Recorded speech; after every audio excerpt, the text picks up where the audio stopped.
Hoy es un día muy especial aquí en Topic University. Tenemos con nosotros a Carlos Vidal, uno de los mayores expertos en la industria de eSports de toda Latinoamérica. Carlos, bienvenido. Muchas gracias, Pablo. Un placer estar aquí con Topic University y a ver qué aprendemos hoy.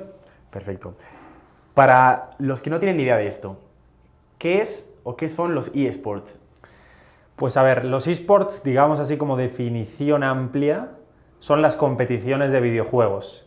¿Qué pasa? Que cuando te refieres a los eSports y lo que suena por ahí en prensa, en internet, etcétera, son las competiciones de videojuegos profesionales. Y se tiende hacia eso, hacia un profesionalismo de una escena competitiva que sea equiparable a la de los deportes tradicionales. Esos son los eSports en general. O sea, un poco más en sentido, sí, estricto, pero en general yo te diría que son los eSports, son una gran parte del futuro del entretenimiento. ¿Y todos los videojuegos son eSports? No, ni mucho menos. Una cosa es el gaming y la industria del gaming, que es absolutamente gigante, y otra cosa es la industria de los eSports, que es eso, los videojuegos competitivos. Entonces hay algunos juegos en los que tú compites contra el propio juego y hay otros juegos donde compites contra personas en las mismas condiciones que tú, que eso es algo fundamental obviamente para que haya una igualdad competitiva. Y de ahí es de donde nacieron los eSports. En videojuegos que tienen un sistema competitivo de 1 contra 1, 2 contra 2, 5 contra 5, equipos, etc. Entonces, eso sí se pueden empezar a llamar eSports, aunque muchas veces se tiende a llamar eSports a cualquier cosa, pero los que estamos dentro de esta industria sabemos que los eSports son determinados juegos y los que funcionan además, los que tienen audiencias. Al final el gaming se mide por usuarios, digámoslo así, y los eSports se miden por audiencias. Es muy parecido a una televisión, a una radio, etcétera, etcétera, pero que se mueve en otras plataformas, en otros medios, y eso es un poquito lo que pueden ser los eSports. ¿Y cuáles, digamos, son las 4 o 5 modalidades, los 4 o 5 eSports más conocidos en todo el mundo?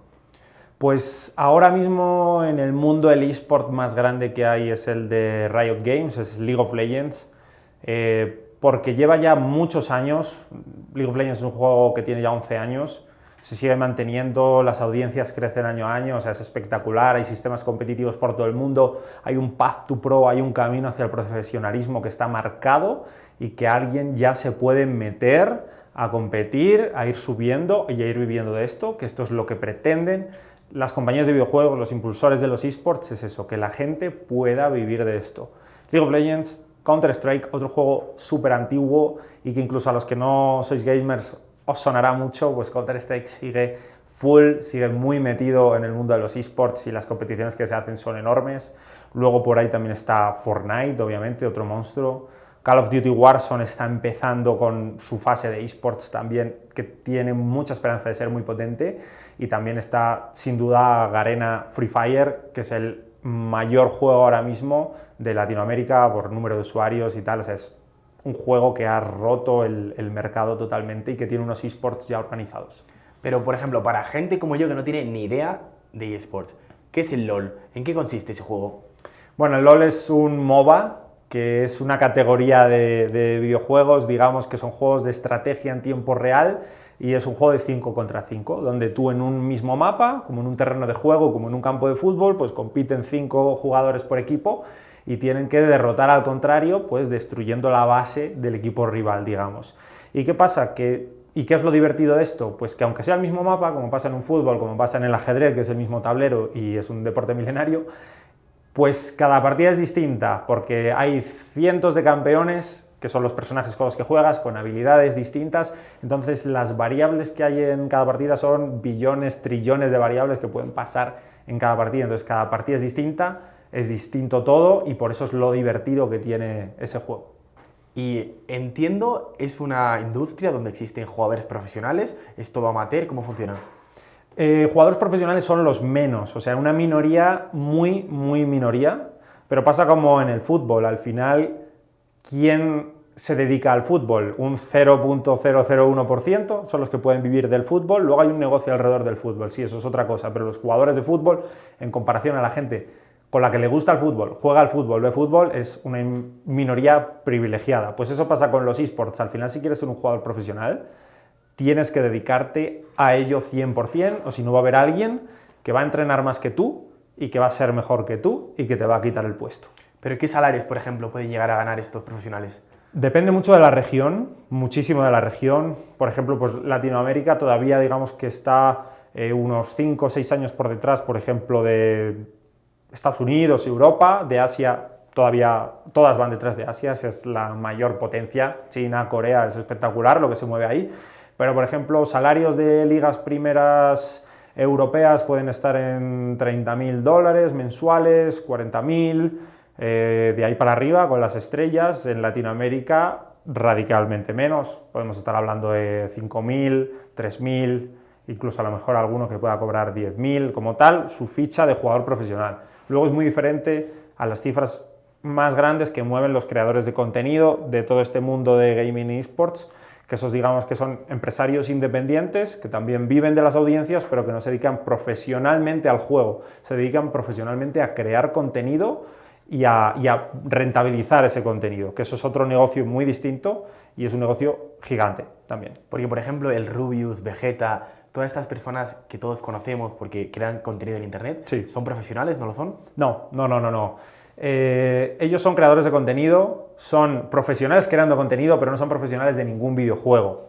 No es como, por ejemplo, Faker. Faker es como el Michael Jordan de los esports, es un chico coreano que es un jugador profesional, histórico, ganando ligas mundiales, mejor jugador del mundo, MVP, etcétera, etcétera. Eso es un jugador profesional, es como Michael Jordan de esto. Y luego está Rubius, Vegeta, etcétera, etcétera, que son otra figura muy, muy distinta. Es como si fueran los humoristas del siglo XXI, digámoslo así, y que tienen encandilada a su audiencia porque su contenido es muy entretenido. No hace falta que jueguen muy bien, incluso jugar mal es una forma de crear contenido entretenido y de reírse de todo eso. Y esos chicos incluso llegan a facturar mucho más que un jugador profesional, porque esos chicos no dependen de nada más que de ellos mismos para generar su audiencia y tener su negocio, que en ocasiones pues es un negocio súper enorme. Entiendo que tú estuviste ayudando a crear la Liga de Videojuegos Profesionales en Latinoamérica, que ahora tienes una empresa que se llama Spoon, sí. que básicamente ayudas a profesionales, a creadores de contenidos, a conectar con las marcas. ¿Por qué es interesante para las marcas participar en esta industria de los eSports o, por ejemplo, del gaming? Sí. Pues mira, el entretenimiento es una de las industrias que más ha cambiado en los últimos años en el mundo. Es una industria tecnológica que ya estaba avanzada tecnológicamente. Las grandes majors de la música, del cine, la televisión, eran las que tenían antes todas las audiencias y tenían esa especie de monopolio. Ahora, con todas las redes sociales, con internet, con las nuevas plataformas de streaming, hay chicos que desde su habitación tienen más audiencia que los canales de televisión.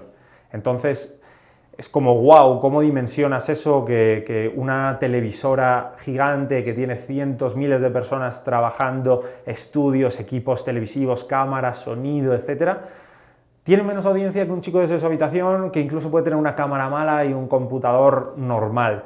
Bueno, pues eso ha revolucionado el mundo, eso ha revolucionado el mundo del entretenimiento. Entonces, ¿por qué las marcas quieren unirse a esto?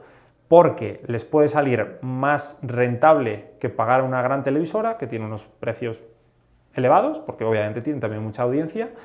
Pero ¿qué pasa? Ahora la gente joven no ve la televisión, no la ve. O sea, no es que digamos que la ve menos, no la ve. Si acaso ve algunos momentos puntuales de la televisión, ve algunos partidos de fútbol, baloncesto, algún show concreto, pero ya no es lo de antes, que siempre se tenía la televisión prendida, siempre veías algo en televisión. Ahora todo lo tienes a la carta, lo que es la gente que no es a la carta, que es más de contenido en vivo, ya tienen también como su programación, ya sabes cuándo van a estar en vivo y estás ahí viéndolos, y eso ha cambiado radicalmente. Entonces, como no existen esas audiencias en televisión, hay que irlas a buscar. Son audiencias, imagínate, de 18 a 24 años, que es la gente que empieza a tomar decisiones en su vida, qué quiere estudiar, qué quiere comprarse, con qué banco me abro una cuenta, con qué telco me compro mi tarifa, qué internet, etc. Entonces esa gente que empieza a tomar esas decisiones es un público muy valioso para cualquier marca. Entonces las marcas necesitan estar ahí en ese momento de la toma de decisión, ¿no? En el momento de la verdad, para que les elijan a ellos. Y entonces pues van a tener más afinidad. Pero son todas, Coca-Cola, Doritos, Orange, Vodafone, todas las marcas poco a poco se están metiendo en esta industria de los eSports, tanto como patrocinadores, como patrocinando contenido, ligas.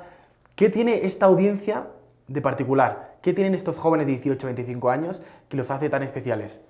Pues mira, esta audiencia es la primera, yo creo, que ha tenido una variedad enorme de contenidos a los que mirar. Antes, épocas años 80, 90, antes, entretenimiento, ¿qué era? El fútbol. Y había muy pocas más cosas que el fútbol. Encima un entretenimiento barato, accesible para todo el mundo. El fútbol no es de nadie, tú colocas un par de piedras, te compras un balón y juegas al fútbol. Entonces era como el mayor entretenimiento del mundo, que lo sigue siendo, pero ha perdido una cuota terrible de mercado y año a año pierde una cuota terrible de mercado. Porque antes solo había esa opción, ahora una persona con un celular puede acceder a demasiadas cosas de contenido.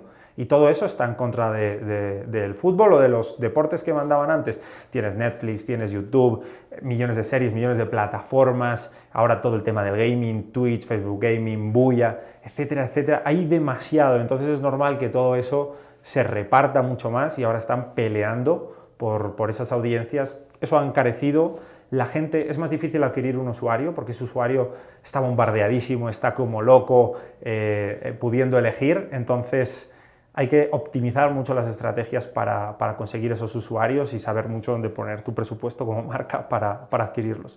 Y también, bueno, es lo que se dice, lo que por lo menos he leído, este tipo de usuario gasta mucho más dinero que otro tipo de usuario. Sí. Y además es un gasto recurrente. Sí.